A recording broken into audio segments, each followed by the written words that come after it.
Welcome back. YCN Sports Talk. Jeremy Stout, Brett Franklin from 94 ESPN Radio. You can catch this show weekdays 12 to 1 on 94.3 in Claremont, 94.5 up in White River Junction, also online 945ESPN.com. And Brett talking draft, number one pick. It always seems to be teams trying to jockey for position or hide their pick. I don't know if they've hit it well. Cardinals, maybe Kyler Murray is the number one guy. Is that a good move? They already got a QB. Thought they had their franchise QB last year. This is just, the Cardinals of old, right? I don't really, I wasn't big on the Josh Rosen pick to begin with last year. From the folks that I've talked to, Rosen's got a little bit of the off the field issues, not as far as getting in trouble, but just as far as, the attitude and what you need to be a professional. Kyler Murray had a good season, but I just don't see this guy being a franchise quarterback. And I think if you're Arizona, you've got a lot bigger problems. You need an offensive line. You need somebody on the outside that you can match up with Larry Fitzgerald. You need to beef up on that defense. Rosen got beat up last year pretty bad because he had no protection. So, I just think it's dumb, to draft another quarterback a year after you've already done it. I get it's a new coach. I get it's a whole new system. Maybe you can lure a team for a trade, but I wouldn't do it. But the Cardinals probably will. Right, and quickly, how many quarterbacks go in the first round? It looks like right now Murray, Haskins, Jones, and Locke. It's not a great draft for quarterbacks, but as we see, they're all starting to kind of go towards the first round. Once one goes, then the domino effect, right? Right.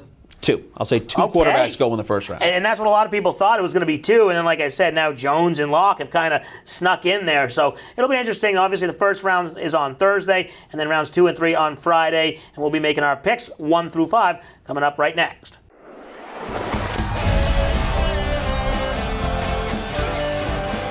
It's time for the Salt Hill Pub Picks of the Week. Salt Hill Pub, honest food, perfect pints, live music, now here to serve you in 5 locations.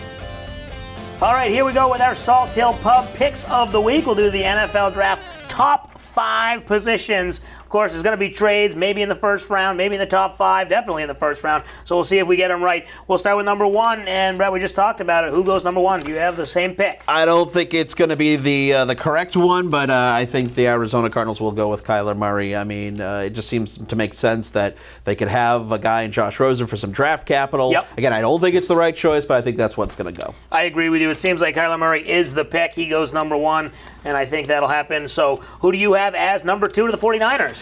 I have Nick Bosa, of course, some ties to New Hampshire, his family from the Keene area. But, it seems like as far as number 2 goes, the 49ers have loved Bosa. Yeah. He sat out some of the regular season to save himself for the draft, so I think he'll go too. I agree with you. I think Nick Bosa goes there, obviously. He is a big-time player, and the 49ers looking to, now if Garoppolo's healthy, they need somebody on the defensive side. There's Bosa. Who do you have as number 3? Well, the Jets pick at 3, and I think they'll go with the guy out of Alabama, Quinnen Williams, and there are some rumblings, though, that the Jets do want to trade out of 3, which I don't really know why you'd want to do that. I understand get some draft capital, but they need to build up on that defense. They haven't had a pass rusher in many, many years. This guy could do it, had a great season at Alabama. I agree with you. They need a pass rusher. I just disagree. I think it could flip either way. I have Josh Allen going there, but you're right. They need a big body defensively, a pass rusher on the edge. So who do you have as number 4 then?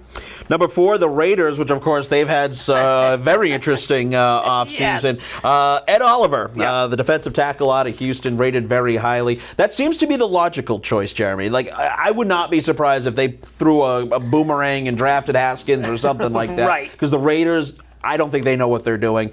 That's the logical pick, but I don't know if that'll happen. Exactly, and I have your number 3 pick, Quinnen Williams. I think he's going to be that guy. Like you said, logical, but who knows what happens. Number 5, who do you have rounding out the 5th pick? Well, the Bucs drafting at number 5, and they're going to go with Josh Allen on that one, the outside linebacker from Kentucky. I know the Giants have really been looking at him. I'd be surprised if he's out of if he remains out of the top 5. But I think he goes at 5. Tampa Bay needs to build up on that defense. Bruce Arians there. there, I think they'll go with Josh Allen. All right, and my number 5 pick is Devin White. I think the Bucs, they don't have a ton of needs. Obviously, they have some pieces in place, but they still need picks, so that number 5 pick might help them out. So that's going to do it for our NFL Draft Talk. Obviously, first round on Thursday night. Thanks to Brett Franklin from 94 ESPN Radio. Thanks for watching YCN Sports Talk.